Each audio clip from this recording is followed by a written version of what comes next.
Okay, I'd like to call the meeting to order. It is 4:02 on November 24th, 2021, and declare that we do have quorum.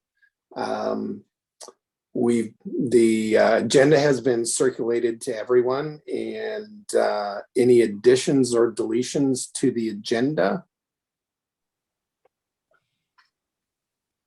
Yes, Mr. Krebs. Maybe none of those, but for the record, we should indicate there's if you're watching this later on at home to the public, there's an iPhone. That is the mayor.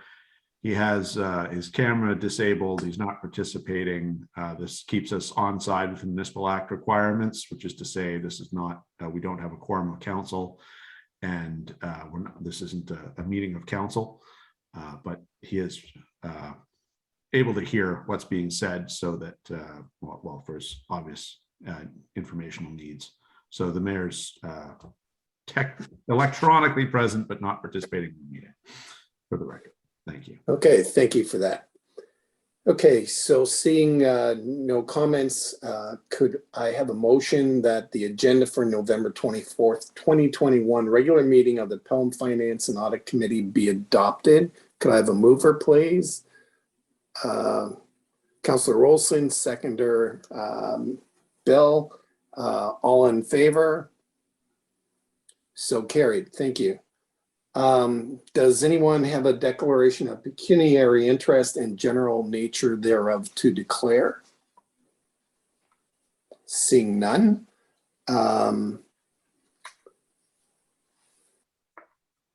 The minutes of August 4th, 2021 was circulated to everyone.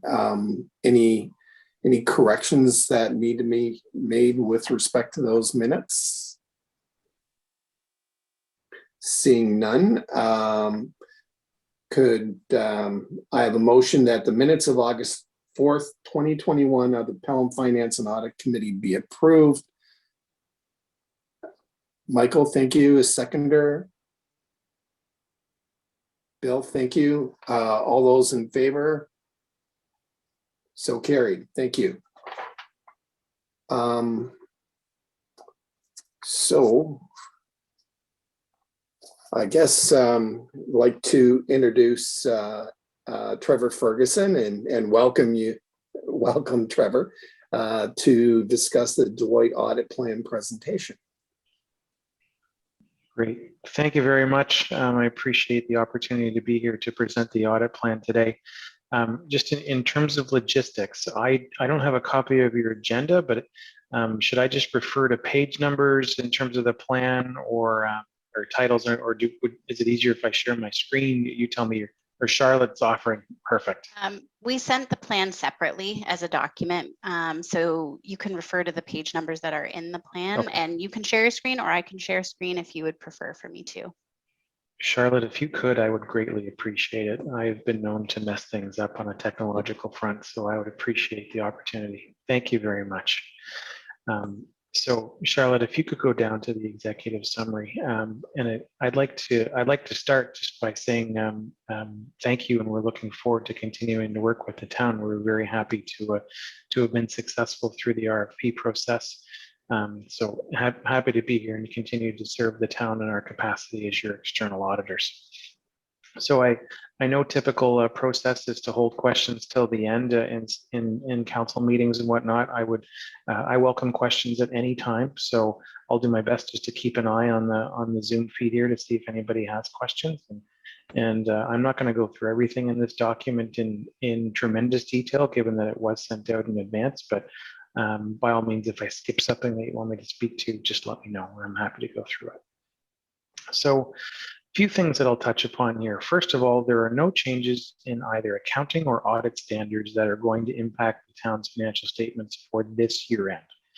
In one of the appendices, we'll talk about some accounting standard changes that are coming up that'll impact things in a couple of years, but nothing for the 2021 year end. So in terms of our audit scope, in terms of engagement, we have a master service agreement signed with the town, so we're in good shape there and don't need any new terms and conditions or anything like that signed. So we're in good shape going forward. I'm going to skip over the audit risk section for now because we go into a little bit more detail on that in just a minute. With respect to materiality, though, I did want to touch upon that briefly. We will continue to base materiality based on total expenses of the town over the course of the year.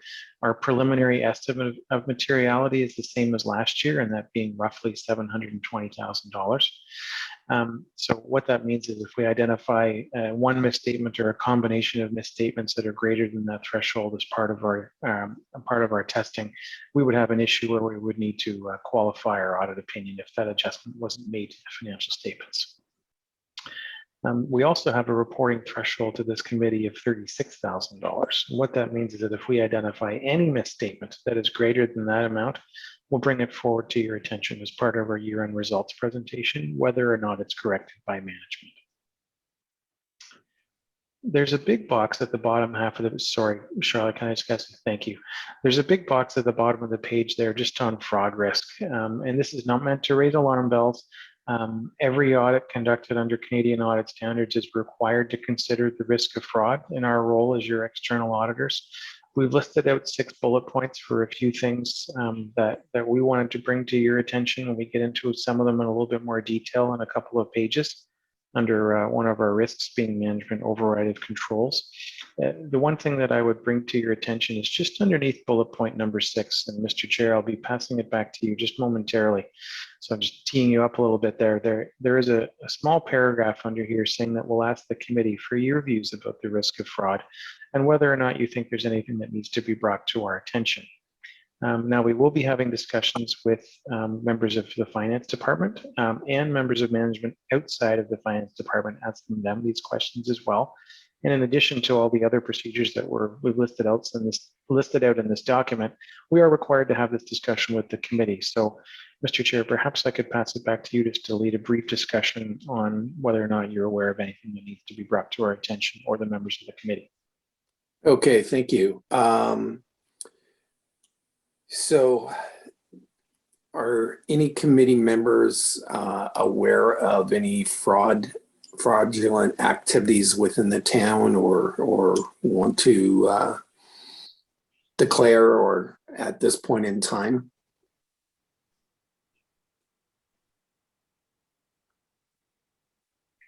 I know I'm not aware of any, and seeing silence, Trevor, I We'll take that as a good thing. exactly. Thank you. Thank you very much. Charlotte, if I could ask you to pull up the presentation again, that would be great. You could just scroll down a couple of slides to the one that starts with Deloitte's next normal. Thank you. So this is just really meant to just talk about how we're going to be working with the town in this continued virtual environment. We will continue to use Deloitte Connect, which is our virtual platform for essentially our client assistance schedule, and where management uploads all the documents that we ask for and need support for as part of the audit process. We've used it very effectively over the past couple of years, and even when we do get back to normal, if you will, and coming into working in the town's office, we're going to continue to use Deloitte Connect. It's an excellent tool in terms of keeping everybody up to date in terms of what's been shared with us and maybe what's still outstanding and things like that. So we're going to continue to do that. In terms of whether we're working in person, working virtually, at least for now, we're probably going to continue to be virtual for the interim work. As we start to think about year end, that's where we're going to start to talk about whether you want us there in person to do the work or not. And that's something that we're happy to do. I will tell you, we're having discussions with all of our clients, and the days of the auditors working in the smallest broom closet available are long done. You know, we all have to have appropriately physical distancing and whatnot, but it's certainly something that we'd be happy to work with you if that's something that the town wants to do. So Charlotte, if we can just get down into the audit risks, this is the real fun part. So over the course of the next couple of pages, we've just highlighted some of the audit risks that we're including as part of our audit. This is not a comprehensive list. We've just highlighted some of the more significant ones, and you'll see a little asterisk on this side between revenue and deferred revenue amounts. And on the next slide, there's an asterisk beside management override of controls at the bottom there. And that's again because Canadian audit standards presume a risk of fraud around those two areas. So for our audit, we turn those into significant risks, which means we do a fair bit more detailed testing in those two particular areas. And Charlotte, we can probably just leave it here, actually. In terms of the year-end accruals and other estimates, there are a number of estimates that go into the preparation of the financial statements. Obviously, the employee future benefit liability management does not hire an actuary in terms of estimating that liability. So there is a fair amount of work that goes into estimating that.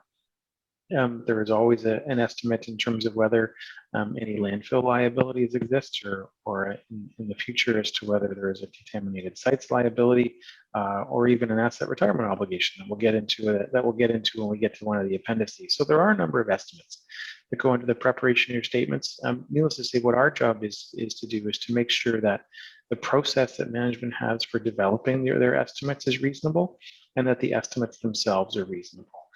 And one of the things under management override of controls that we identify is we take a look at the history of estimates. It's on the third bullet point there. We'll review accounting estimates for bias and evaluate whether the circumstances producing bias, if any, represent a risk of material misstatement. So really what that means is we'll take a look at estimates that were made as part of your 2020 financial statements, and we'll look to see what the outcome of those estimates were. The theory being there is for us to try to get a sense as to whether or not there may be a trend for management to overstate things or understate things, whatever it may be. We've done these tests for a number of years. We'll continue to do them. We have not identified anything unusual, but it's something that we're required and will continue to do. Charlotte, if I could ask you to go into the appendices, thank you. Appendix 1, this is a copy of our audit approach. I am not going to go through this. Where the audit standards require that we provide you with a copy of the approach, so it's here for you. And of course, I'm happy to take any questions on it whatsoever. I always say this, and I'm going to say it again. If any of you are having trouble reading this evening, sleeping this evening, read Appendix 1. You won't make it until the end, I promise. If we could go down to Appendix 2, thank you, Charlotte. This is a list of our communication requirements. So what we've done is list out the requirements down the left-hand side, and on the right-hand side, just for fun, we're telling you where the reference is out of the Canadian audit standards. So as part of our year-end results reporting to this committee, we'll get back to you on all of these items to tell you about where we've told you about. And of course, if there's anything significant that comes up, we won't wait until the year-end results presentation. We would bring it to the attention of the committee right away. So Appendix 3, this is some new accounting standards that they're not coming into effect until your December 31st, 2023 financial statement. So we've got a couple of years here. That's both for the asset retirement obligation standard and the new standards around financial instruments. And there's a new standard on revenue that's coming into effect for your 2024 financial statements. So you've got some time on that. I can tell you that municipalities are starting more and more to think, particularly about the asset retirement obligation standard, what it means, putting together an inventory of assets that are potentially need to be included in that, and starting to think about how they're going to estimate those liabilities.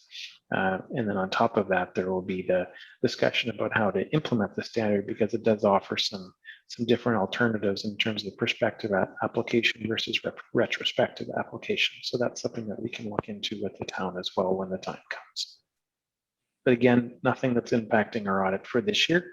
But all of these standards were delayed by 1 year by the Canadian Public Sector Accounting Board. Just given the pandemic, they wanted to give organizations more time and to be able to implement them appropriately.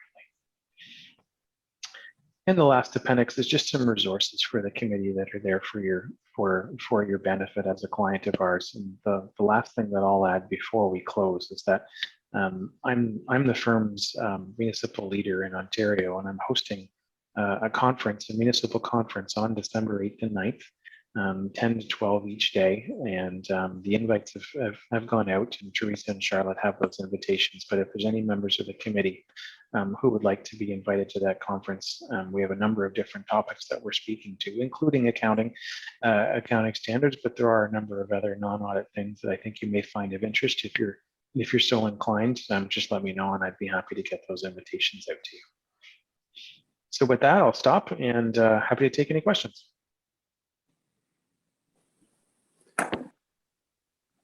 So does anyone on the committee have any questions for Mr. Ferguson? Yes, Councillor Olson.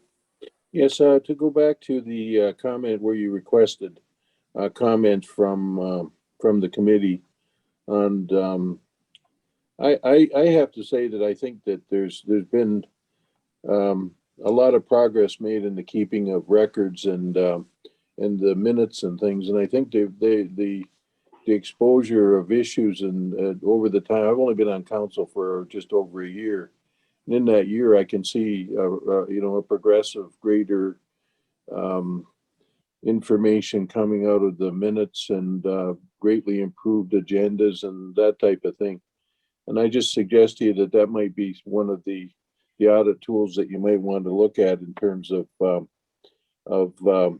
your management override of controls, and that might be something that's like mitigating type of control that may not be written into the flow charts and things, but it strikes me that it might be a useful thing to consider in an audit.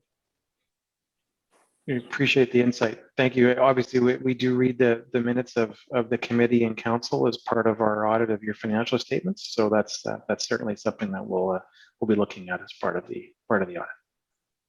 Second question, now the audit process, the audit technology, do we have the digital horsepower to handle this type of an approach that you have?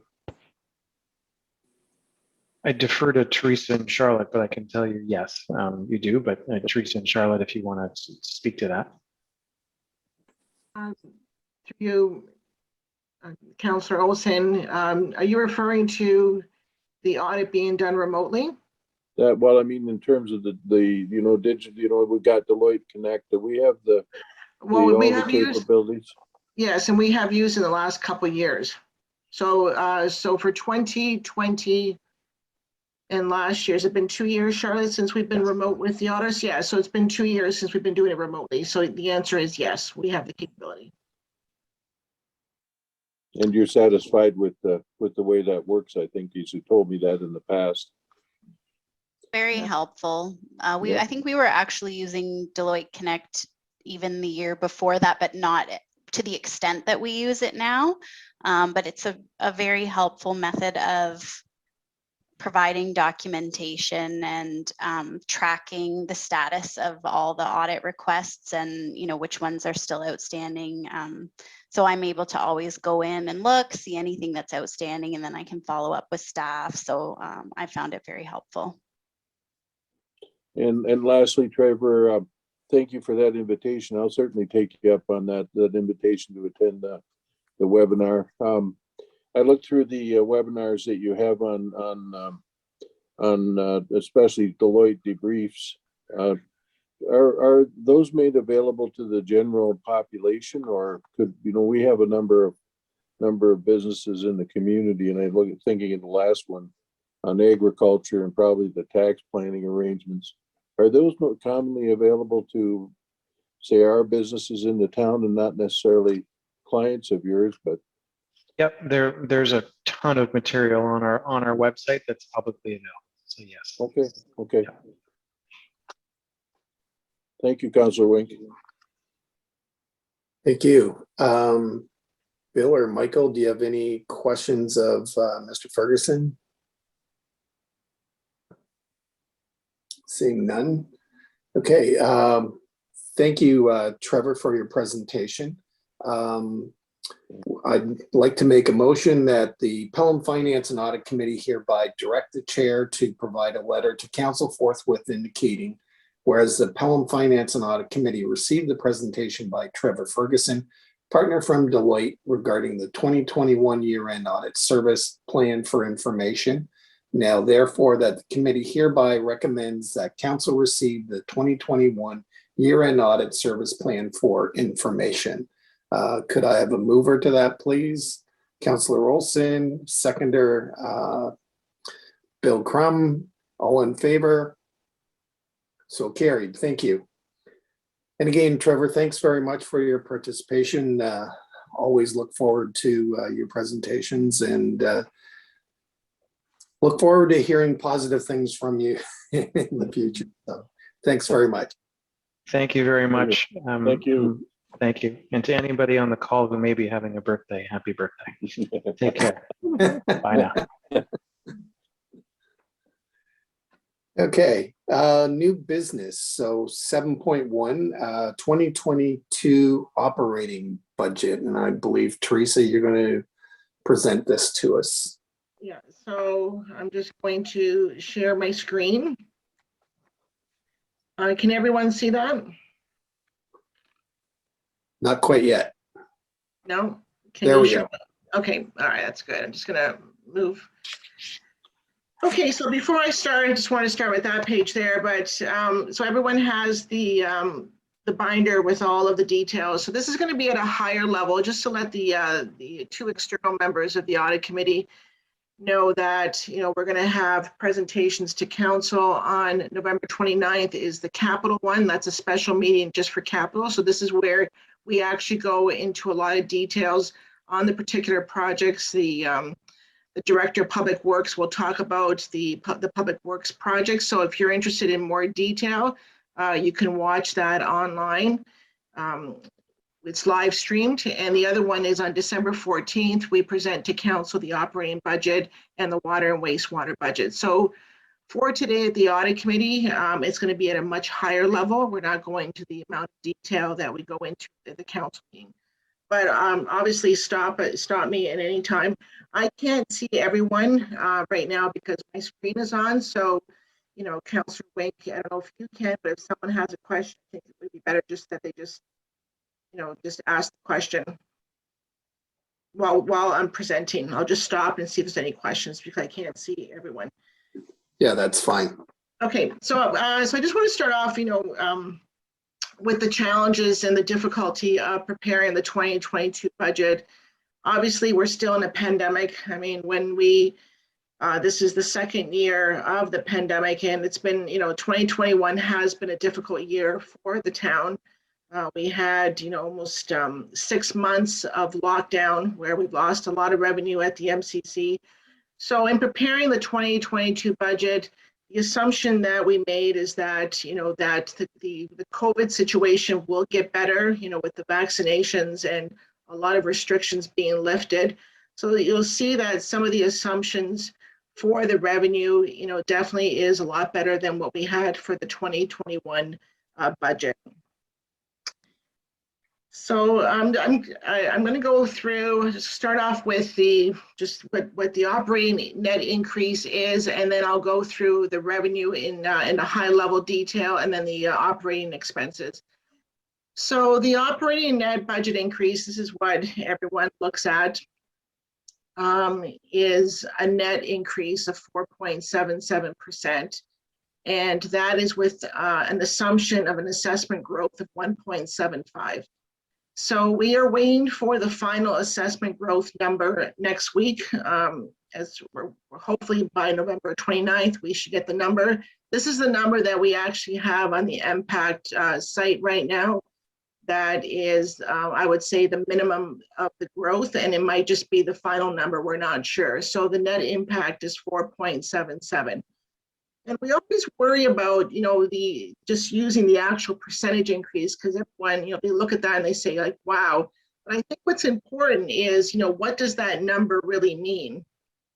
So this graph is a good graph that shows, you know, what is the actual impact to a taxpayer. And I think that's probably where it's more important. So if you look at the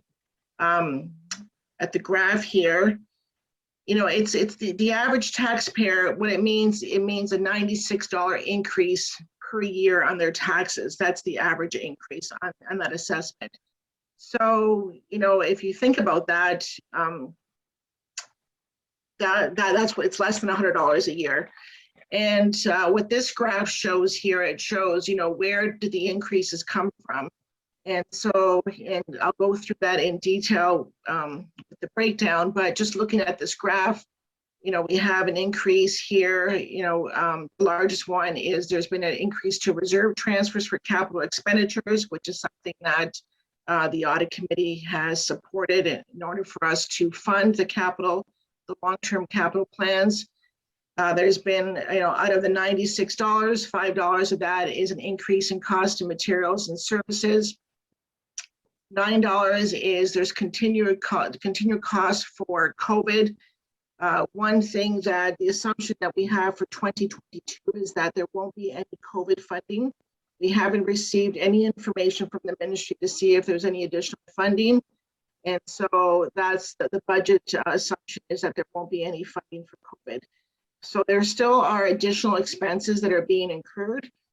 For example, at the community center, we have screeners, we have additional cleaning, and we also, continue to use protective equipment, masks, and other things that we need because we are in a pandemic. But right now, we don't have, we haven't heard anything about any additional funding.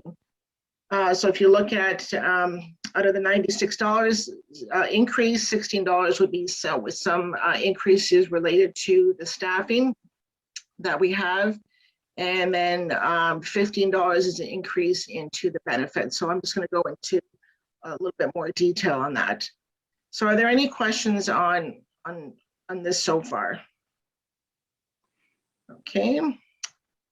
So this is the higher level increases in the budget, and we went through it on the pie graph, but I'm going to go through it with the actual revenue section. I think it's easier to look at it that way. Just bear with me. Okay. A lot of good information here. Okay, so this is the summary of the revenue that we have.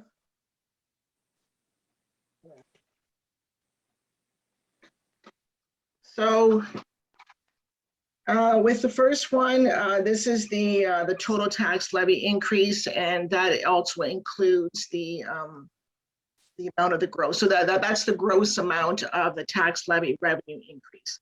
The impact to the taxpayer, to the existing taxpayer, is the 4.77%, because the growth means that there's new people, that there's new homes being built, new tax revenue coming in, and they help to pick up some of the new tax increases. If we go down here, number 2, the safe restart funding. We don't have anything in 2022, as I mentioned. We had last year, we had the safe restart funding. Because we don't have any grant funding, what we had to do for the 2022 budget is that we transferred $200,000 from the working fund reserve to help offset some of the expenses that we do have related to COVID. And then we had another $27,000 that just came out of the HR capacity building reserve to cover some of the grid movements that we had for the staff.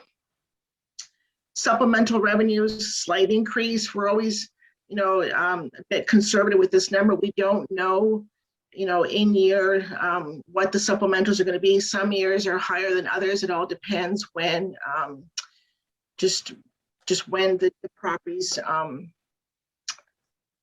it depends on the new properties and when the assessment is done by MPAC. So that's something that's completely out of our control. So we try to budget conservative on this line because it does fluctuate. Transfer from the building fund reserve, this number has increased for 2022. And that has to do with, updating some of the current indirect costs relating to the building department. The provincial grant, we had a decrease in that, and that pertains to the OSIF funding, and also we have the asset management and GIS coordinator. Some of the person's salary is covered by wastewater, so we didn't need to use as much of the grant. And the fees and other revenues in corporate services, and that's just an increase in some of the property tax accounts that we have. So, oops, went too fast. The clerk's department has an increase on the committee of adjustment, and that's just to better reflect the revenue that has been coming in from the actuals in prior years. There's a slight increase. Nothing too much, no new increases in fire and bylaw in public works. So number 8, this the decrease pertains to the climate change coordinator. Grant ended, so that's the revenue that's that we no longer are receiving for that position. That ended this year. And with regards to facilities and beautification, this is the cost recovery for the parks, and that has been moved from beautification to the recreation administration department. Now the staff, the rec staff now, they take care of the parks, and the revenue has been moved there as well. And then with the cemeteries, just a slight increase in the revenues. So in the recreation department, so there's been an increase here in the revenues, and that is what we just mentioned is the cost recovery fees for the parks that moved from beautification to the rec department. And also there is a Pathstone Youth Mental Health donation that the revenue is in there for that. So with regards to the recreation and wellness and swimming, there's been an increase in the revenue for that, and also at the Meridian Community Center, and that's because we're anticipating an increase in activity in 2022, and with the COVID restrictions that are being lifted. And the public transit, an increase in $10,000 for the public transit, and that pertains to provincial gas tax that we have in deferred revenue, and we're allocating $10,000 into the 2022 budget. And then with regards to planning and development administration, this has been an increase in fees, and that's just been anticipated from all the development that's happening in the town. So these are all the increases in revenue for the town. So I don't know if there are any questions on the revenue side. Okay. So now we're going to go to the expenses.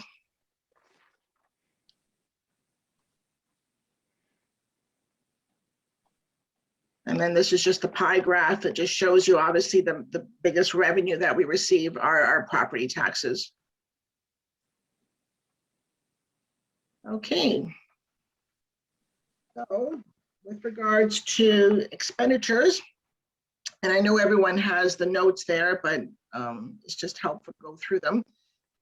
So on the CAO, the first one here, we have in 2022, we have a full year of the solicitor net of the recovery. As you're aware that 40% of that is part of the town and the rest is recovered. And the volunteer recognition budget has moved to special events. Human resources, there's been an increase because there's been some salary grid movements that we've had, and also professional development for the town has increased, and it's sitting in the human resources department.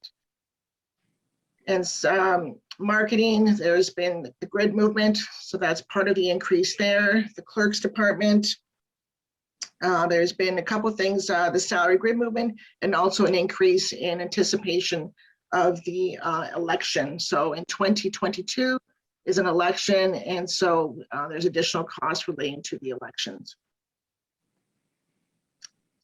So we move down to corporate services. The increase in corporate services is salary grid movement, and then increase in the active net fees due to the higher revenue at the MCC.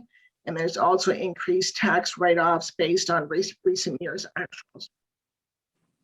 The shared admin overhead includes, this is the global budget for the unionized staff grid movement. Currently that is still under review, so the amount is sitting in a global account. There's been an increase in WSIB, a 10% increase in insurance costs, and this has been partially offset by a decrease in legal fees relating to cannabis. Shared information services, So that includes salary grid movements, increased costs of software and support fees, and increased reserves to transfers for capital sitting in the IT. Fire services. This is an increased reserve transfers for capital. That's what's causing the increase there. And number 8, a decrease in bylaw and parking enforcement. And this is a decreased cost of the contracted services for the odor monitoring that we had in the budget for 2021.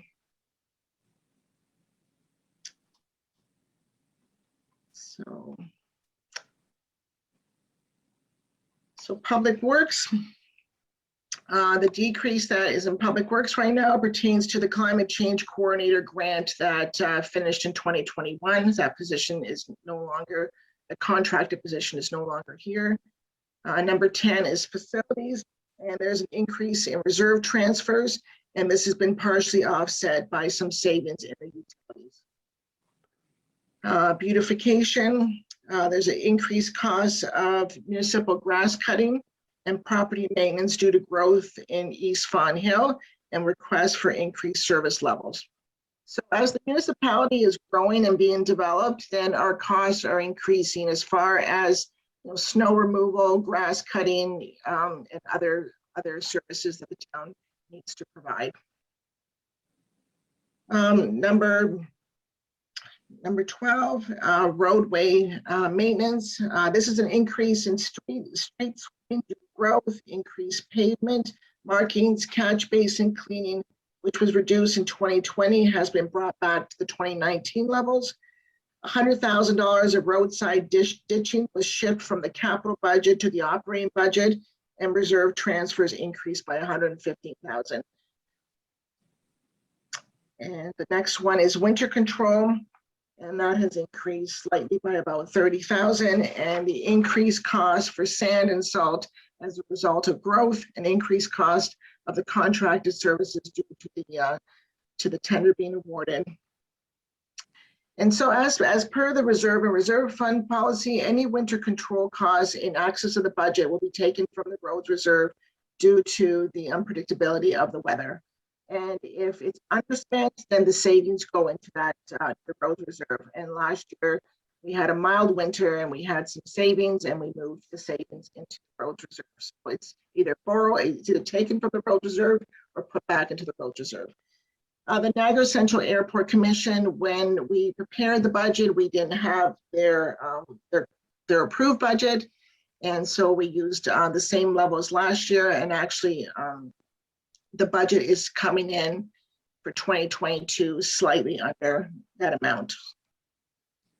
And then for the cemeteries, the increase is due to an increase in the reserves. So recreation and wellness. Okay, so the first one is the increase pertains to the addition of Pathstone Youth Mental Health Program, and this is being offset by the donations that we saw on the revenue side. Special events and festivals, slight increase, and there's also $10,000 for the volunteer recognition, which moved from the CAO department, but there's no net levy impact from the move. And recreation, wellness, swim, and youth. There is an increase here, cost for staffing due to smaller class sizes anticipated due to COVID-19, and this is offset by revenues and restrictions for these classes. So increase, we're looking for an increase in the number of participants. And the next one is the culture and community enhancement, $6,000 budget for murals, and $5,000 budget for the Public Art Advisory Committee. And the Meridian Community Center, there's been additional staffing and cleaning costs related to COVID, and they're still ongoing, so those costs are still in there. And the planning development administration, there was a decrease to the transfer to the reserves for the community improvement plan reserve because currently there aren't any new projects going to that reserve. So are there any questions related to any of the expenditures? I have a couple of questions. Sure. We have a new arrangement for tree maintenance. Did that have any effect on the beautification item there? Because I believe that we have a new contract and things. What happened there? I guess it would go there. So if there is an increase in the tree maintenance, it would definitely be in the beautification budget. Okay. And the other question was, we have that municipal services modernization budget, which that's my name for it, but it was to develop business plans for different things. One of them, I believe, was the MCC. Is that correct? We'll see a business plan. Yeah, no, so that was submitted as part of the modernization intake number 3. So we submitted that on October the 20th, and we're still waiting to see if we're approved for that grant. Okay. So we haven't heard back. Okay. So, okay, thank you. You're welcome. So there's, as part of the budget here, there's, every department is listed separately with all the details, and I don't want to go through all the details, but if somebody has a particular question relating to that, I'd be more than happy to answer that. Teresa, I just wanted to say there seems to be a great deal of transparency, and anybody should be able to get numbers they're looking for. So thanks for that. But we don't need to go into it. Yeah. Yeah, and also I think, we had a meeting today with the, with the area treasurers, and, we all share, how the tax levies. And so, the region is bringing theirs, I think on December 9th, they're going to their council, and, right now they're looking between, 4 and 5%. So so we're actually in the ballpark, of where the region is as well. Just wanted to get that comparative information. Yeah, and if I can just add to that, a huge, if you remember the pie chart, a huge portion of it is capital of the increase this year. And given what's going on with inflation and prices right now in the world, like the increase in the budget that's not related to capital is very minimal, actually, because if we're at 4.77% and over half of it is capital related. So I think that's important to keep in mind too, that really the actual operating increase is very small. Yeah, and then one of the other, when you look at the benefits too, we were hit a bit hard this year with regards to our Green Shield, our benefits. We went out for an RFP last year to look, and we received, we switched providers and we received about a $40,000 discount. But when they actually looked at the actual claims for last year, it was during COVID, where, about 5 or 6 months, a lot of services weren't being, provided. For example, dental was shut down, massage, a lot of things people couldn't do. So then when it opened up again in 2021, everybody went, and so our experience is quite high this year. So that's where we're seeing over $110,000 of an increase in the benefits, because of the experience now being so much higher than the actual year that they looked at our claims. Okay. All right. So any further questions of Ms. Quinlan? I gotta change that. Mrs. Quinlan Murphy.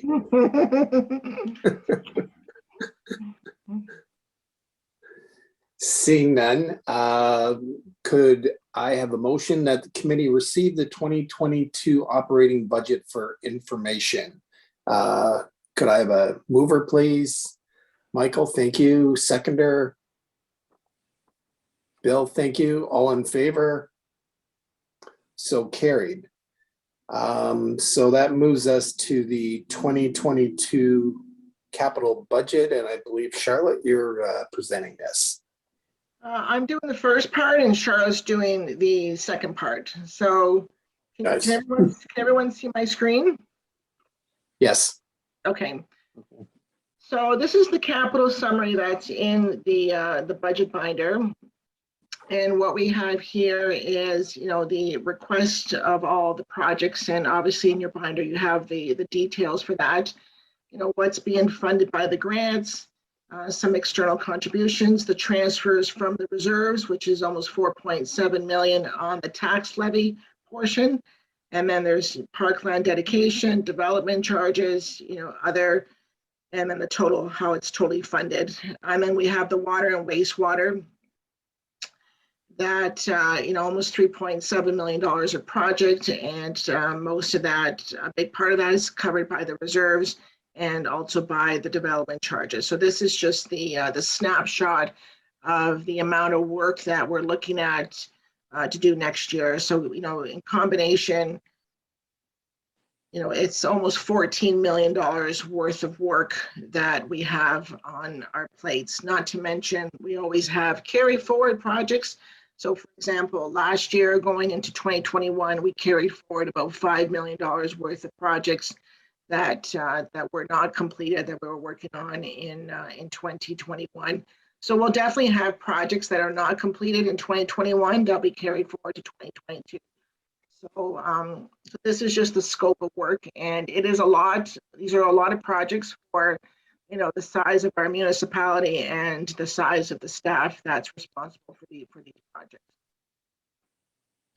So I don't know if there's anything specific, with regards to the actual projects. All the details are there. The biggest one is the continuation of the Pelham Street project. I think, if you've driven down Pelham Street, we're almost finished phase 2 of that road, development, the urbanization of Pelham Street, and also replacement of the water and wastewater.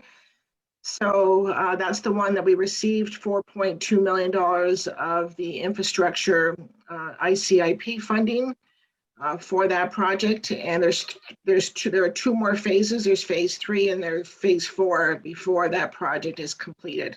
So that's the biggest project that we have here for next year.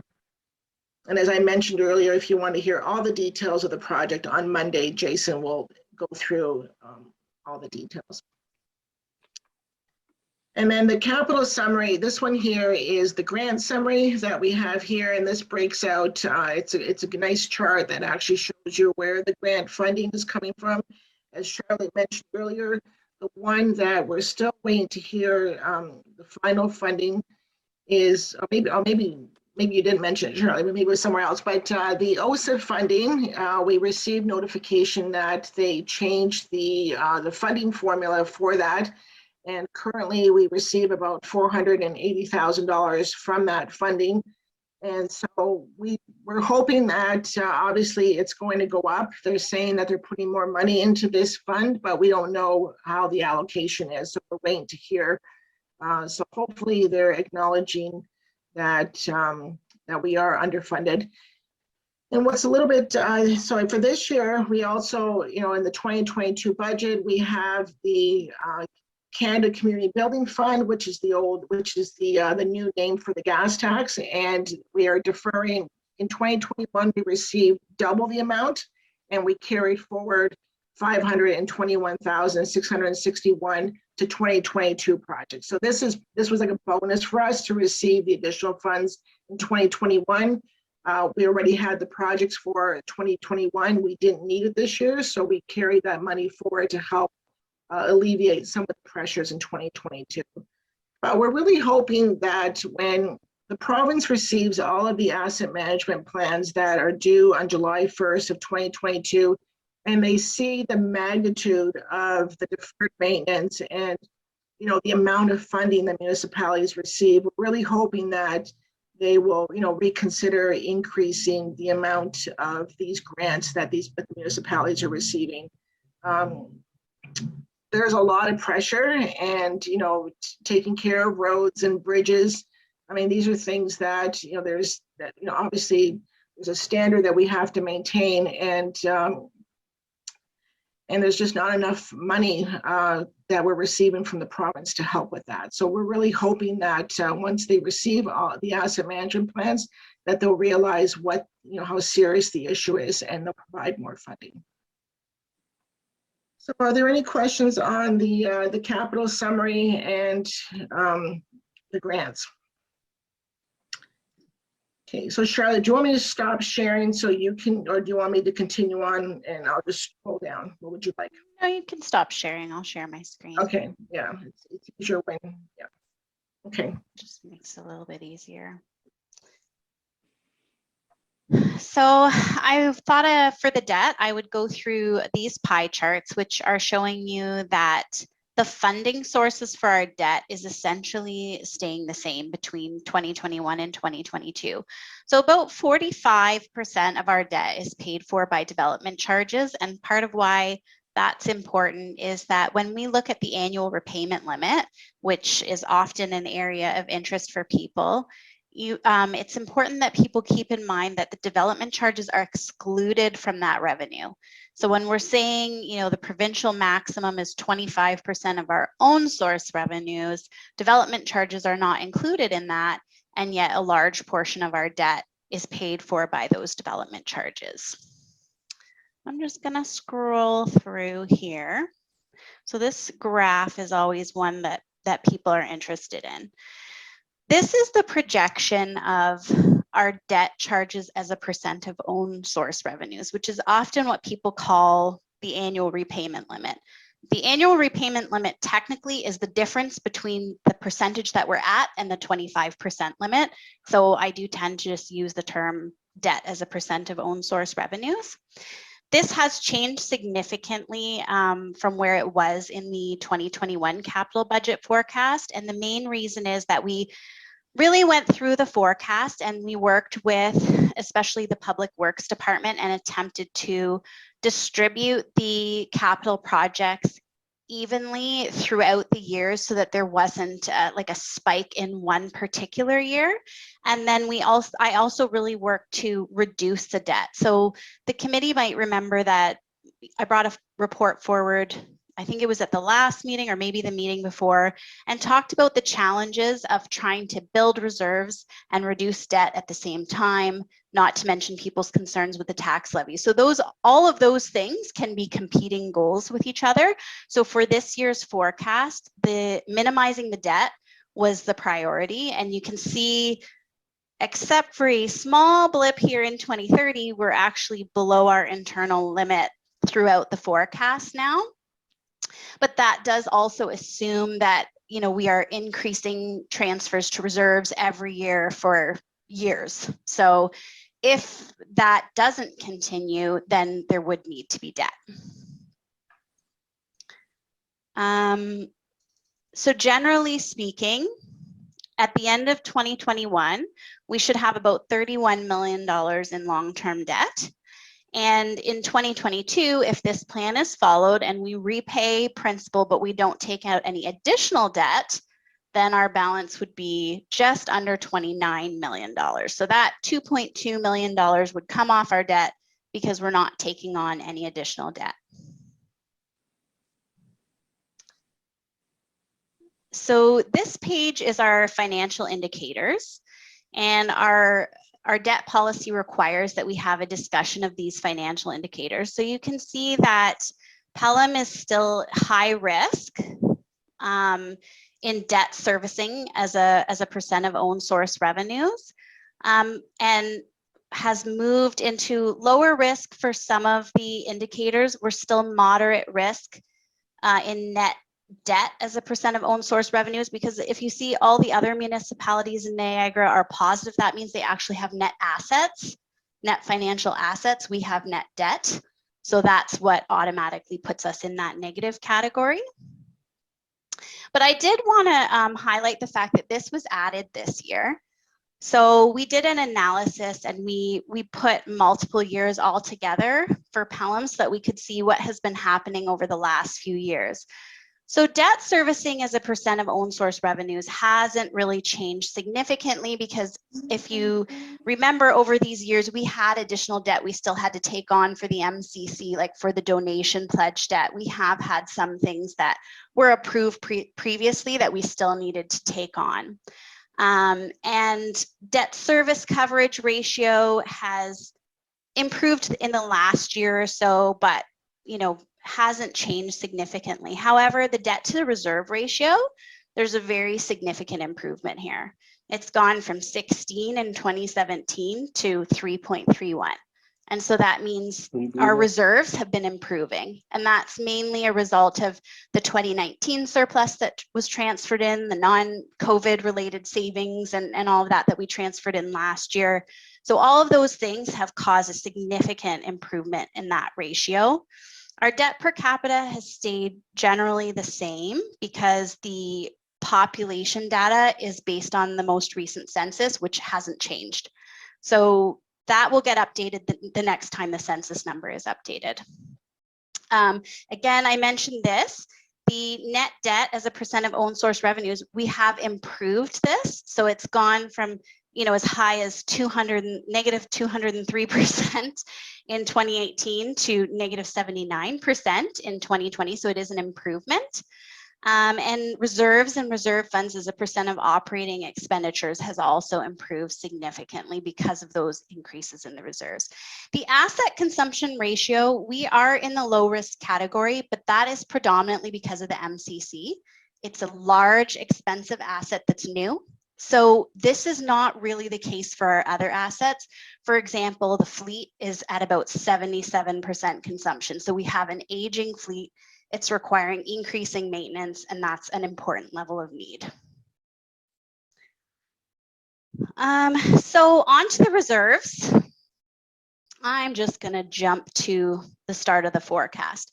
So as I mentioned, for this budget, we put in existing debt. Okay, that was interesting. So we put an emphasis on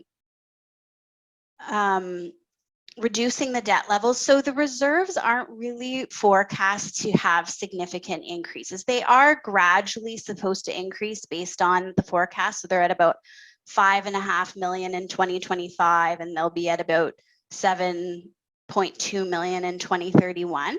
And I also wanted to mention that the reason you see a big change from 2020 to 2021 is that this is the balance in the financial statements in 2020. It would exclude all the commitments against the reserve. So there are capital projects that we're carrying forward at the end of December that you won't see when you look at the balance in the financial statements. These balances are including all the commitments. So this is sort of as if every project that's been approved by council has come out of that reserve. So that's why there's always a difference between the actual and the projected. We also prepared a projection for the development charge reserve fund. And this one has a lot of assumptions because it's dependent on the timing of development within the town, when building permits are taken out, the types of housing that are taken out. And then also we've assumed that there would be an increase in the indoor recreation amount that's collected over time as the service level cap is updated for indoor recreation. So I'll jump down to the targets. This graph is prepared to illustrate the bar is the range from the minimum to the maximum of where we said we wanted our reserves to be, except for here in roads, where it just goes from the minimum to the target, because if we put the maximum, it would just make the rest of the graph so small you couldn't read it. And we focused for this year on just the capital reserves and took out some of the operating ones like community improvement plan, just so we could focus on the capital forecast. And so you can see some of them were doing okay. Cemetery, we're not too bad. Fire, fleet, like some of these were, the line is within the bar. That's good news. But obviously roads is still very much underfunded, and so is facilities. So there was so the facilities forecast has really been evaluated in terms of the projects need to be completed, and there's a gap there. So, and actually in Parks and Recreation. So some of our highest dollar reserves are the ones that are still really in need of funding. And the last thing that I wanted to go over, this was new this year, is this chart is meant to sort of illustrate what will be the impact of the increased reserve transfers that we need to do over the next few years, as well as any new debt payments that are coming on. So this row here is saying if we take out the debt that we say we're going to take out, the following year that gets added on to the tax levy as well. So we can't always necessarily feel like, well, we've cut back on reserve transfers, so now, you know, we've saved on the tax levy, but then the following year you have to take debt out and then the debt payments come onto the tax levy. So at the end of the day, it all comes on the tax levy. It's a matter of timing. So this kind of illustrates that in order to complete the plan that's in place right now, based on all the assumptions that are there, the capital itself would impact the tax levy by 3 to 4% per year for about 5 years. Now, it's important to keep in mind that's in isolation from other things. There could be new sources of revenue found, there could be new grants found, there could be other revenue sources that we find. That doesn't mean that will be the tax levy increase, but it does just give an indication of what the impact of the capital would be on the tax levy in order to carry out the existing plan. So Charlotte, quick question. With respect to that, does that take into consideration growth? No. So Okay. that is just in isolation. And that's where I'm saying I don't want people to take that screenshot and then say, you know, it's going to be 4% a year every year. It's in isolation from everything else, but it's just trying to help us understand, what is this plan saying? What will be the impact? But it doesn't take into consideration growth, or for example, this year we had savings on legal costs that we're anticipating. So then that reduces the impact on the tax levy. This is just purely capital and nothing else. Okay, thank you. Does anyone else have any questions? Bill? Yeah, thank you. So I have a couple. So I noticed, when we've talked about it a few times at committee, the asset management plan that's under works. I think one of the notes in there, and we're just so close, and that's why I got to ask the question. So it says it's scheduled to be completed in 2021, knowing we're a month away. And it's such a critical component and source for the capital budget and capital plan. When is that actually expected to be completed? Like, are we within the month of it coming to the finish line? And how do we envision that impacting, you know, our short-term asset needs or renewal that's currently in the plan that we have in front of us today? Yeah, so we are planning on bringing it to council at the December 20th meeting, the actual plan that we have. And this plan, it would meet all of the requirements that the ministry is requesting, which is due on July 1st of 2022. So it's all the core assets of the roads, the bridges, culverts, water and wastewater, and the sewers. So December 20th, we're bringing that plan. So what we're showing in that plan, you know, where we're looking at the numbers and based on the condition of the assets. So if you look at the roads had a condition index that was done. The bridges have to have that done all the time. So based on that and the level of, like what is the level of service that you want for those assets, you'll see this big, huge number. And I think that's really important for, you know, the ministry to see what, in order to maintain that asset at that particular level, how much money we need. And then it actually shows, we're actually showing how much money we're actually able to put towards the capital plan the town is and what that gap is. So I think it's really going to, you know, give us that, it really shows the shortfall in the funding. So December 20th, we're bringing the report to council. Yeah, okay. So I think just from a council's perspective, I think it'll be good to highlight the outcome of that plan at that December 20th and how it may change or deviate from the plan that, so I think, correct me if I'm wrong, what you're presenting on November 29th is this capital budget to council, correct? Yes. So it'd be interesting to know what comes out less than a month later, and if there's any deviation to what's being presented today and or on Monday, that council needs to be aware of, and there may have to be some tweaking. I don't know if that's the case or not, but just something to keep in mind for council as you're about to, I think, review and approve potentially the plan on Monday. Just seems timing's a little bit off on this one. Yeah, so Teresa, I believe you did compare the asset management plan as it is right now with the capital budget forecast. So Teresa did look at that to make sure that, pardon? With Public Works. With Public Works, Yes. yeah. So yeah, true. Not by yourself. I'll let you speak to that, but it did get compared just to make sure that it wasn't like completely that it wouldn't require a massive revision. Yeah. And then, you know, once we have that in December, then it would be used to inform the budget as it's coming forward in for the 2023 budget. When council approves this one, they're only approving the existing year. So they're receiving the forecast for information, but the only thing that they're really approving and putting their stamp on is the 2022 budget. And we don't anticipate any changes to that based on the asset management plan, because it's close enough in the future that the Public Works Department specifically, but all the other directors, they're aware of what the needs are in the year to come. Yes, so CAO, you wanted to ask a question or make a comment? I did. Well, so what we're presenting on in December still won't include the facilities. Correct me where I'm wrong. Right. There. Yeah, that's correct. Yeah, that's next year. The law doesn't require us to have that in there till 2022. And I appreciate that I have the least amount of skill, knowledge, and expertise in this area of anyone on this call.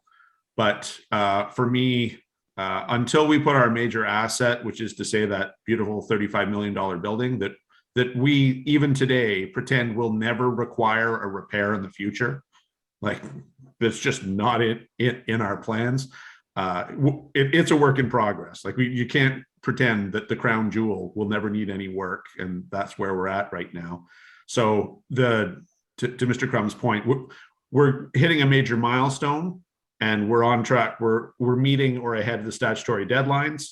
So we have some nice things to show council. We're proud of the work we've done thus far, but it's not actually done. And until you got the MCC in there, you know, and some a couple of problematic buildings in Tice Road in particular, we're just not there yet. So the facilities portion of the asset management plan is due in July of 2023. Everything has been deferred a year because of COVID. So we'll be 6 months ahead having this one done, the core assets. And we have started with the facilities. We have the software, and we have started to gather the information. It's been a really good exercise, you know, as far as, you know, we had information in about 4 or 5 different places, and now we have it all in one location. And to see how everything is connected is really it's really beneficial. But I think the key thing is for the province to see how big the maintenance number really is. And if they want the roads at a certain level, like the pavement condition index, if you want it, let's say at a 70, then this is the work that's required to keep it at that level. If you're saying no, the money's not there, then we actually drop those numbers. But then what happens is that there'll be more money spent in the future, because what you could have done, let's say with just shaving the road and fixing it, now you have to redo the whole road, and it's going to cost you more. So it's really, really good information. And we're currently going to be doing the condition, like the review on all of the sewers and the pipes. So to have that information based on the actual condition, not on what the depreciation is really, really good information. And even all the maps, I mean, the GIS information, like, it's just the software is really cool. You can click on a street and you can see, exactly the pipes and everything that's underneath that road. It's very neat. Yeah, Teresa, I couldn't agree with you more. It's information-based decision-making and not just based on, straight line depreciation or, accounting practice. It's to your point, it's based on condition indexed. And I think, Councillor Olson made the comment in his previous life of, being able to extend asset lives from what they were originally intended for. And in some cases you may not be able to, but it is an area that, the town could definitely benefit from. And to your point, with this asset management plan coming to fruition, it's so integrated in everything else that was presented tonight around reserve requirements down the road, debt, and things of that nature. So it is very critical and a great step in the right direction. Councillor Wade, just before I pass off, I just want to make a couple other comments, if that's okay, on the presentation. Mm-hmm. So a couple of key things from my perspective. Awesome to see continuation focus on the reserve, allocation to reserve and being built into the planning exercise.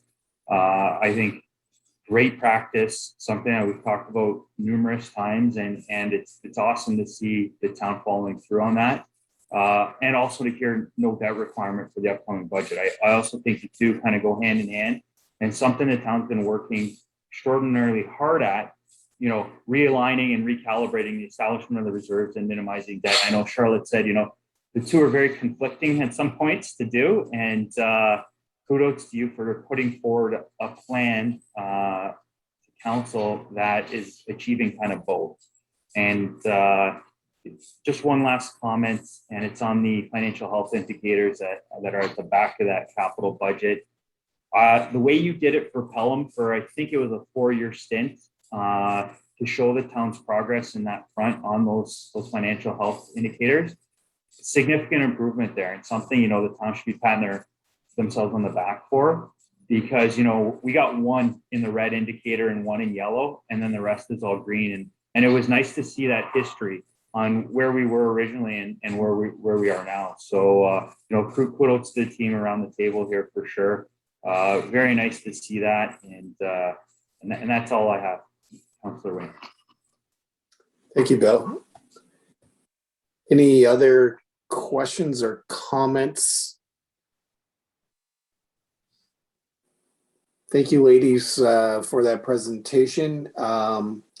So we'd like a motion that the committee receive the 2022 capital budget for information purposes. Could I have a mover, please? Councillor Olson, seconder.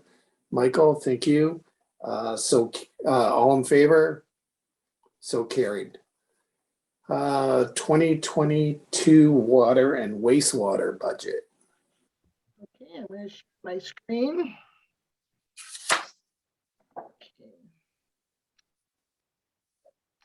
So I'm just going to go to the actual budget. So can everyone see my screen now?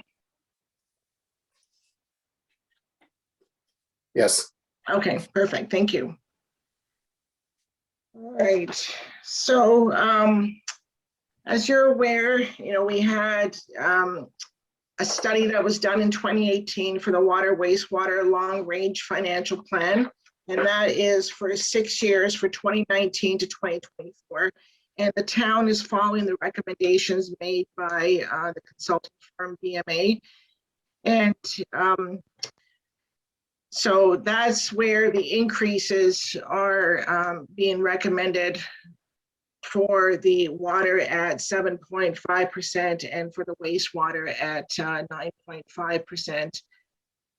And so we're also incorporating this year, the region has just passed their water and wastewater budget for 2022, and it's a 5.15% increase. And those are the two largest line items that we have in both the water and the wastewater is the Niagara region cost to the town. So we've incorporated their increase along with our increase. The town, the good news, and the nice thing too is that, a lot of the extra money that we're receiving as part of the plan is we're increasing the reserves. So if you look at the water here, the water budget, let me just get the years in there. So in 2019, the transfer to reserves was 237,000. In 2020 was almost 595,000. We approved 642,000 in 2021, and we're recommending 931,000 in 2022. So that is something that we've only been able to do this because we've been able to increase the rates for the water budget. And that's important because there are a lot of capital plans that rely on the money coming from the reserves.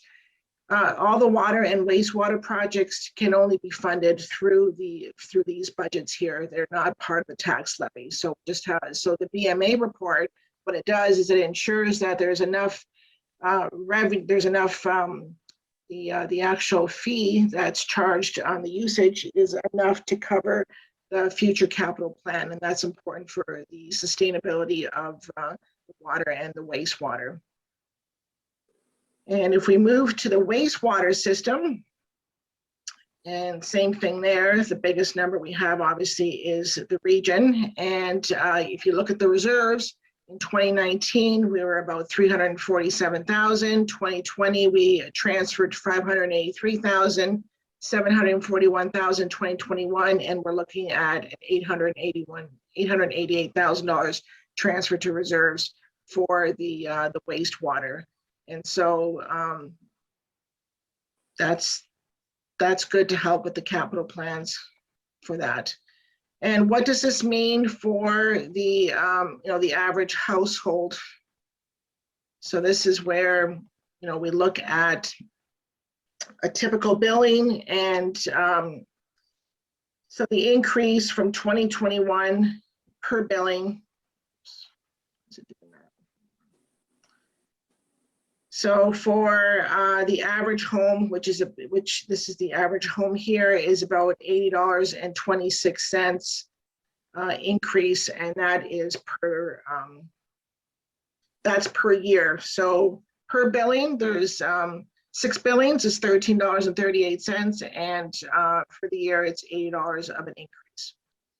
So it sounds like a lot when you hear, it's going up an average of 8.5%, but when you look at what the actual numbers mean, it's not a lot.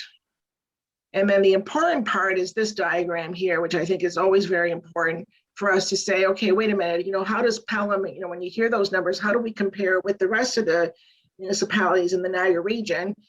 And so this is for 2021, the blue lines, and then the green is the 2022 proposed amount with the rates. And as you could see, last year, just by a few dollars, we were tied with the lowest, with Niagara Falls being the lowest rate, and we're still below the average of 2021, the 2022 amount here. So, with the increases that we've had in 19, 20, 21, and now 22, 4 years, we're getting closer to where the average is, and Pelham used to be really, really low. And the problem with that was that we weren't putting the adequate amount of money to the reserves because we weren't increasing the rates.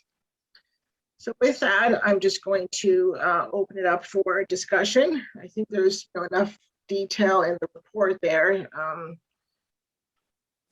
anyone has any questions. Sorry, I don't have a question. I just have to say I have to go. So thanks. And I assume that you'll be sending out the confirmed dates for next year in an email as like. Yeah, so I did send it out as an attachment. I think it was yesterday. So we do have the dates there, but we'll definitely, and then Belinda will put it in your calendar. Okay, thank you. Thanks all. Thank you, Michael.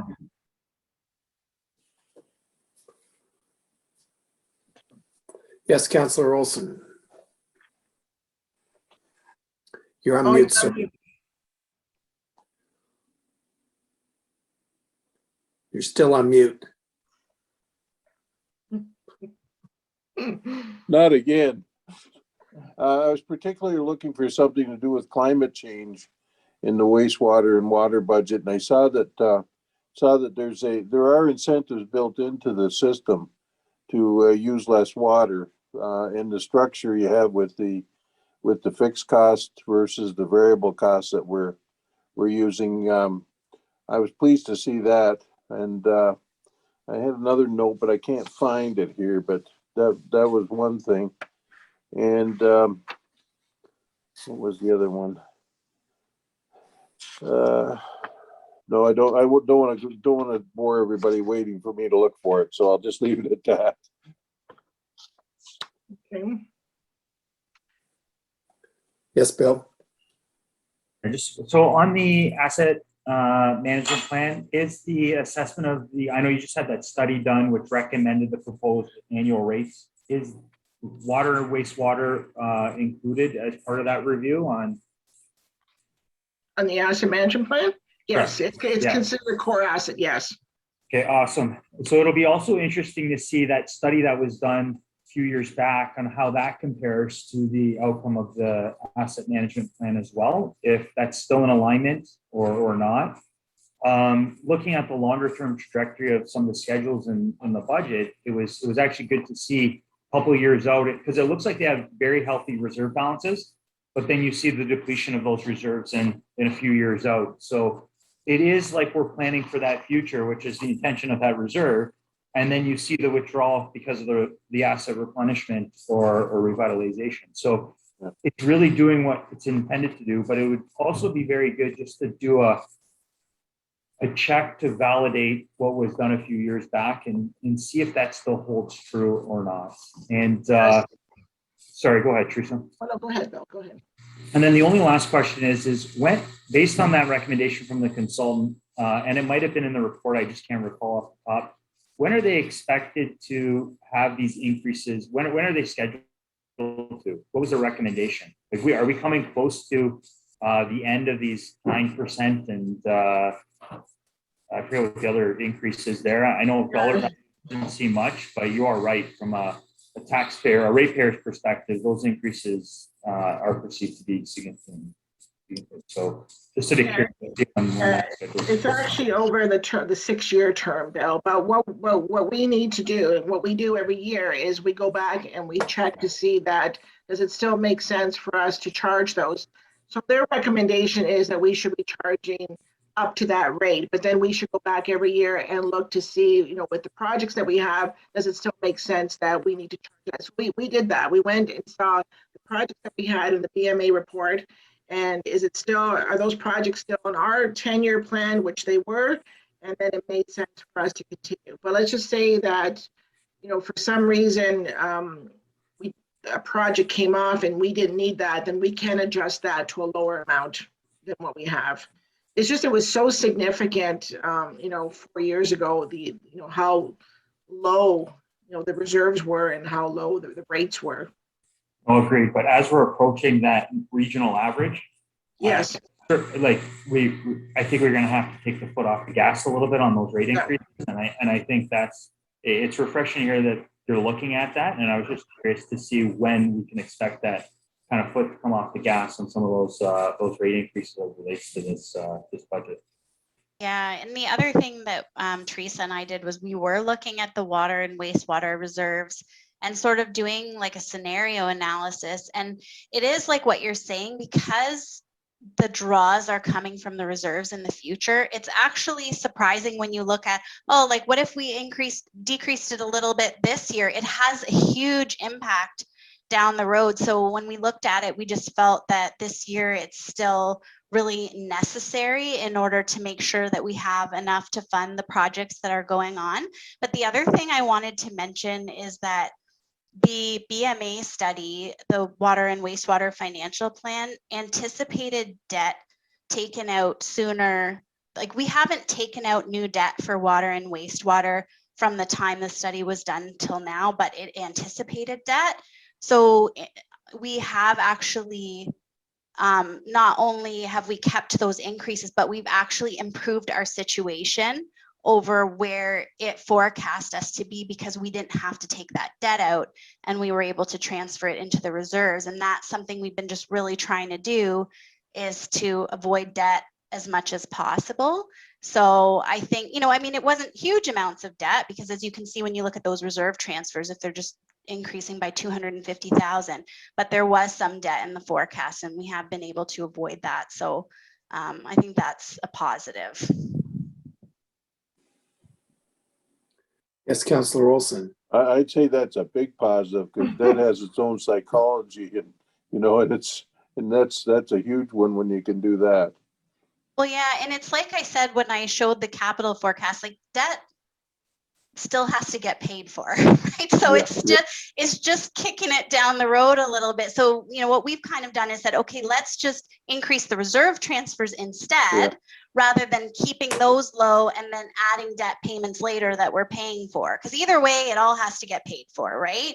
So yeah, it was sort of the strategy was to minimize the debt. And I think it is a good news story. Also, us pushing back, to the team and saying, we're not taking debt out. So, how is this going to work with these projects? Either some of them have to get deferred, and we just can't take debt out. I mean, the whole goal here is to bring that number down. And that's the focus here. So I think if you go in with that mentality as well, everyone's clear on, what's the strategy here. That's great. I'm glad you took that position because that's just too easy. Mm-hmm. And well, we see the pressure right now with, like all the debt we have with the development charge revenue. That is a big pressure for us every year. We look at that number monthly, and if the revenue is not coming in, I mean, we have, $1.6 million that we have to cover off the top, of the revenue to pay off just the debt that we have for the development charges. So, this year we were fine, but last year, as of October, we still didn't reach that number. We reached it eventually, but if we don't reach that number, we're going into reserves. If the reserves don't have enough money, then we're going into the tax levy. So it's a lot of pressure when you have that much, when we have this much debt. So. Okay, any other questions with respect to water and wastewater? Seeing none, I'd like to have a motion that the committee receive the 2022 water and wastewater budget for information purposes. Could I have a mover, please? Bill, thank you. Wayne, seconder, thank you. All in favor? So carried, thank you. And that brings us to 7.4, set meeting dates for 2022. Okay. I'm just going to share my screen. Okay, where am I here? Okay, I'm going to share my screen. Try this again. Actually, as part of that, I just wanted to, this is the last year coming up for the audit committee before the election next year, and I just wanted us to look quickly at the, how the finance and audit committee goals for 2019 to 2022. Where are the goals? And I sent this out yesterday. So the first one, getting a new auditor, which we did in 2021. The audit results and management letter, that's done annually. So the audit committee reviews that, providing financial oversight and reporting. We've increased the actual reporting with the annual reports that we now do annually, and then also with the information that we provide on a monthly or quarterly basis. And then with the risk management considerations, we do provide the audit committee updates on any risk items that we have. And obviously the one that we've had in the last 2 years almost has been COVID risk, and we provide updates to the audit committee on what the impact to the organization is. The audit committee will review all debt that's issued, and we have had no debt issued in 21, and we're not proposing any in 2022, so that's good. And then the risk management framework, this is where last year the decision was made that it was something that was going to be done by the new town solicitor. So that's where that item went. So these are the dates here that we have for next year. February 16th, this is where we review the approved budgets. The final operating and water waste budgets are approved in January. And last year we had some changes, so it's good to go back to the audit committee and let the audit committee know what council has decided. And the capital budget gets approved in December. On May 4th is the date for to review the consolidated audit financial statements. It's a very tight timeline because by that's the Wednesday, and then by the Friday we have to submit the statements for part of the package for the council, and then get everything in before May 31st when we submit the FIR. So it's a tight timeline for us. But we've been able to do it. June's meeting is to review the 2021 annual report and to receive the feedback from the audit committee. And then November 16th is the audit plan presentation with Deloitte, which is what they did this year. What's going to be different next year, because it is an election year, we are not going to be bringing the budgets like in November. We're going to bring it when the new council comes. So that's going to change the timelines, and we will bring the budget schedule in June for the audit committee to review and to bring forward a recommendation to council. So that's always a little bit different, is the election year and when the actual budgets get approved and brought forward. So I don't know, is everyone fine with those dates? We had extra meetings this year because we had the RFP that we had to approve. So we're down to 4 meetings, which I think is what we said was a reasonable number. Yes, Bill. Yeah, so I guess the only question I would have is, historically, this committee's reviewed some of those operating reports that happen throughout the year. What's the council's expectation of this committee's role in reviewing of those reports to council? Does that still exist, or is that something that's no longer part of the expectation of this committee, and they're just going to go direct to council, as I think they have been anyways, to be honest? But yeah. I just think that that's something that if we are expected to review that has to be worked into some of the proposed meeting dates and the planning of that as part of this committee's work plan for the year. But just curious to hear your thoughts on that. Yeah. So part of the issue is that some of the reports, like the operating reports, we're trying to do them on a monthly basis. I mean, at one time, all the reports were done quarterly, and that includes the capital report, which is done quarterly.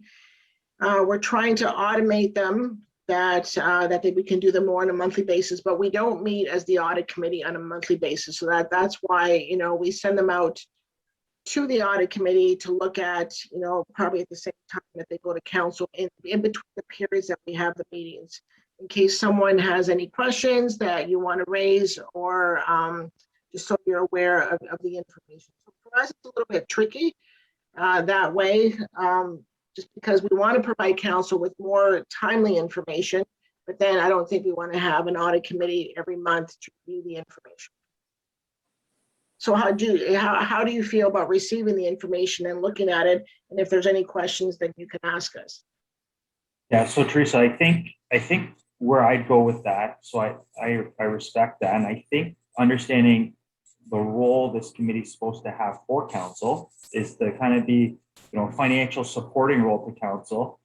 How about we do it where things get brought through this committee in the event council wants to refer a review by the finance committee before approving something or requesting any financial guidance? Maybe we can look at it through that type of lens. Because that's also another thing for me, like reviewing stuff after it's already been approved or presented to council, it kind of defeats the purpose of doing it. So I wasn't never a huge fan of that. But I think if we looked at this committee as more a supplementary or support role to council on financial related matters, which I think is part of the terms of reference of this committee, and maybe we go based on if council wants to refer something to committee for review or comment or feedback. Maybe we look at it from that, so it's more ad hoc as opposed to standard report function like you're obligated to do from a council perspective. I think that might be a happy compromise there. And I think we're still fulfilling our role as supporting council in this capacity. Now, would you still want to receive the reports? Like, for example, we're going to be submitting the Q3 reports, next week. Would you still want that for information only? I wish Mike was still on the call for this. I'm not like to get it monthly. I think it's overload from my perspective. I'm probably more of a quarterly touch point or even semi-annual. It's probably unless management brings forward a risk, then if management's saying things are off the rails here because of X, Y, and Z, then I think that's important to be brought forward on a more regular basis. But the monthly reporting of it, I don't think we necessarily need to see it at that level of frequency, to be honest with you. So I want to speak on behalf of Mike, but that's my perspective. Yes, Wayne. It's my experience has been that, and it might be due to my learning curve, my personal learning curve, and my understanding of what is happening is getting deeper and wider. But I see this committee becoming very strategic. Like the meeting that we had today was much more strategic than tactical, and it was that really sort of elegant boil down of information to come to that key thing where we're going to pay down. We're not going to take on any new debt, and that becomes the matter that we deal with in every time, and that's front of mind. That's where I've moved to. That's my experience with it. Not dealing with how many paper clips everybody's got on their desk or how many binders we're buying, but that real detailed, elegant, very simple thing that we're trying to do with our debt and with our reserves and with the tax rate. So, that's where I see this committee evolving to. At least in my mind, it may not be the same in everybody's case because I have a different learning curve than everybody else. But I think it's been beneficial to have that kind of support and background for the staff, and they know that this is what is expected. And that's where I see us going. Yeah, Councilor Olson, I think you and I are saying the same thing. So Yeah. I agree with you on that as well. Yeah. We'll leave the tactics out of it and stay on the strategy and that I think that's where it goes. And Bill, to your point, you don't want to see these monthly reports. If we receive them quarterly, that would suffice, and it's a matter of how much time or effort do you want to delve into it. It was a good comment on your part that if council has questions or whatever, we can refer it back to the committee. Yeah. I think being a support role and using the committee to support council in that manner, I think is great.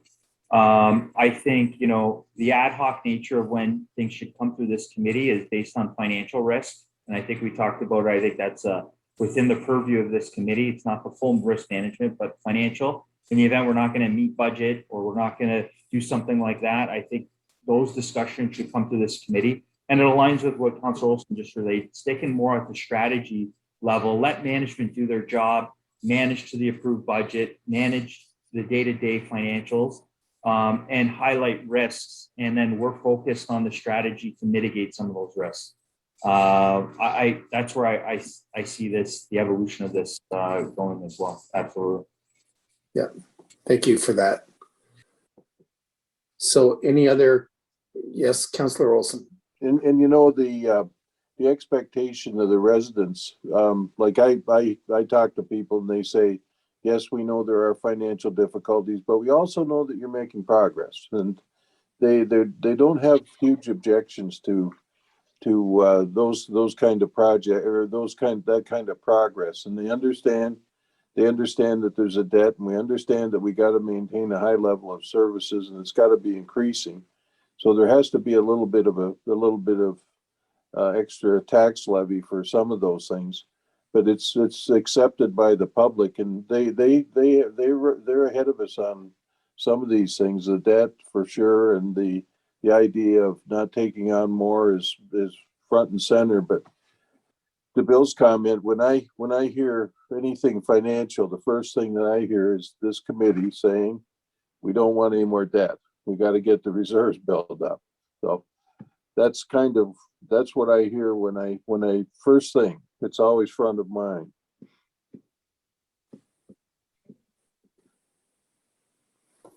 Okay, thank you, Counselor. Okay, could we have a motion that the committee receive and approve the proposed 2022 goals and priorities and approve the following dates for the future 2022 meetings? February 16th, 2022, May 4th, 2022, June 8th, 2022, and November 16th, 2022. Councillor Olson moved, seconded by Bill. Thank you very much. All in favor? So carried. Thank you. And as Teresa indicated, that there are a number of reports that will be coming out and sent to us electronically on November 26th of this year. So stay tuned. Well, it's a few days from now. Okay, Do you want to add anything to that, Teresa? well, yeah, just for clarification, I think what I just heard from Bill is that you don't want to see these reports. Correct. I don't think we need to, Teresa. So unless there's a financial risk Yes, okay. that committee needs to be aware of, I think we can save on some of the detail. And things are in good. Yes. Okay, but I think I'll need to reach out to Michael because he might want them. So I'll do that, because if Michael says, I enjoy reading them and I would like to see them, then I think we will send them out to him. Yeah, he's retired. He's got time. Okay, sounds good. Okay, so that brings us to financial risks. Do we have a COVID update? Yes, I'll provide one. So right now, with regards to the COVID expenses and the revenue losses for 2021, we will maximize all the revenue that we have. If we deferred revenue last year from the Safe Restart funding, we received an additional $347,000 in the early part of this year, and all that money is going to be spent. What caused additional pressures for the municipality or the town is that the vaccination clinics. So we haven't received any funding to run the vaccination clinics, and we're just looking to see if there is some funding for that. The loss, the dedicated space that can't be used for anything else, and there are additional costs in cleaning and security to run the vaccination clinics. I mean, what's absolutely incredible, and I think we're very proud in Pelham that almost over 74,000 people were vaccinated at the community center, which is absolutely incredible for a municipality just over 17,000. So we're definitely proud about that. We're just looking to see if there is some funding to help offset some of those expenses. That would help the bottom line. But right now, we are able to cover the expenses that we definitely had budgeted in the budget. But now we do have some additional costs that were not budgeted because we didn't anticipate the vaccination clinics. So we're 6 weeks away from year end, and so this is we're in the home stretch here. So it's we're doing well. I mean, the nice thing is at the community center right now, the revenue is great. The programming, the camps were outstanding this year. We did really well with the camps, and the arenas are full, and the gym as well. So that is really good. It's just the Accuracy room right now is being utilized just for the vaccination clinic, but we're able to rent out the gyms and the arenas. And so I think they're operating at least 12 hours a day. It's just busy from morning till night. So that is very exciting. think Vicky was saying that in 1 month, this is the Director of Recreation, that there was over 36,000 people that went through the community center in 1 month. That's incredible. And that includes, the vaccination clinic, hockey, and all the activity that's going on. So it's just wonderful. Yeah. Update. Thank you, Teresa. Any questions from the rest of committee? Seeing none, I'd like to move that the committee received the COVID-19 update report for information. Could I have a mover, please? Bill, thank you. Seconder. Wayne, thank you. All in favor? So carried. Thank you. So then that means our next meeting will be February 16th, 2022. And I'd like to have someone make a motion that this regular meeting of the Pelham Finance and Audit Committee be adjourned at, let's see the time, 5:47. Bill, thank you. Wayne, seconder, and all in favor? Thank you, ladies, for all the presentations, and keep up the great work that you do. We thank you for all that you do for us in the town, and thank the committee for another successful year. And we certainly value everyone's input, and everyone have a great holiday season. Thank you. Thank you. We're here. Take care, everyone.